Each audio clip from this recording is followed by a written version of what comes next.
எங்க வீட்ல நான், என் அம்மா, அப்பா, எனக்கு ஒரு அண்ணனும் இருக்காங்க. நான் குண்டா இருக்கேன்னா, எனக்கு நிறைய மாப்பிள்ளை எல்லாம் வந்து செட் ஆகாம 2ஆம் தாரமா கல்யாணம் பண்ணிட்டு போனாங்க. எனக்கும் என்னோட ஹஸ்பண்ட்க்கும் 15 வயசு டிஃபரெண்ட்.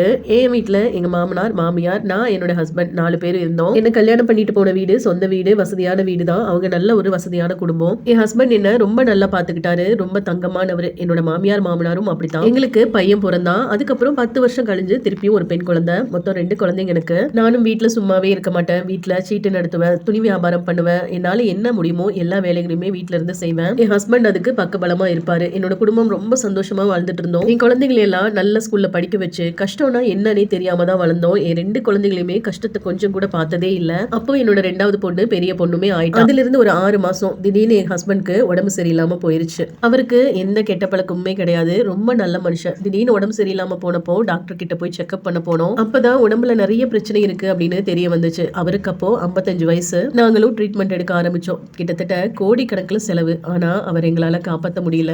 6 மாசம் போராட்டம். அதுக்கப்புறம் என்னோட கணவர் இறந்தே போயிட்டாரு. என்னோட உலகமே இடிஞ்சு போச்சு. என்னோட மாமியார், மாமனார்னு எல்லாருமே ரொம்ப உடைஞ்சு போயிட்டோம். இருந்த சொத்து, கையில இருந்த காசு, பேங்க் பேலன்ஸ்னு எல்லாமே காலி ஆயிருச்சு. ஆனாலும் பரவாயில்ல, என்னோட ஹஸ்பண்ட் திரும்பி வருவாரு அப்படின்னு பார்த்தா ஆனா வரவே இல்ல. சொத்து, சுகம், என்னோட விலை மதிக்க முடியாத கணவர்னு எல்லாத்தையும் இழந்து ஜீரோல வந்து நின்ன. அப்போ என்னோட பையன் காலேஜ் போக வேண்டிய ஸ்டேஜ். கரெக்டா அந்த நேரத்துல இந்த மாதிரி ஆயிருச்சு. என்னால என் பையனை மேல் படிப்பு படிக்க வைக்க கூட காசு இல்லாத ஒரு சூழ்நிலை ஆயிருச்சு. என்னோட வயசான மாமியார், மாமனார் எல்லாத்தையுமே நான் பார்க்கணும். வீட்லயே இருந்து பிசினஸ் பண்ணிட்டு இருந்தது எல்லாமே இந்த 6 மாசம் நின்னதுனால பணம் கொடுக்க வேண்டியவங்க எல்லாருமே எங்களோட சூழ்நிலையை பயன்படுத்தி ஏமாத்திட்டாங்க. ஒரு வீடுக்கு 3 வீடு இருந்துச்சு. எல்லாத்தையுமே வித்துட்டோம். வாடகை வந்துட்டு இருந்துச்சு. எல்லாமே முடிஞ்சு போச்சு. எல்லா வரவு செலவும் நின்னதுனால கொடுக்க வேண்டியவங்களுக்கு கொடுக்கணும். வீட்டுல இருக்கிற மாமியார், மாமனார், குழந்தைங்களை எல்லாத்தையுமே பார்க்கணும். எப்படி நான் ரன் பண்ண போறேன் அப்படின்னே தெரியாம ஒரு இடத்துல ரொம்பவே ஸ்தம்பித்து போயிட்டேன். கடைசியா அந்த தாலி கொடி தான் இருந்துச்சு. அவரோட ஞாபகமா அதை அழிக்கவே கூடாது அப்படின்னு நினைச்சிட்டு இருந்தேன். ஆனா என்னோட சூழ்நிலை அதை வச்சுதான் அடுத்த கட்ட வாழ்க்கையை ஓட்டணும்னு ஆயிருச்சு. அதை வச்சு அடுத்த ஒரு வீடெல்லாம் பார்த்து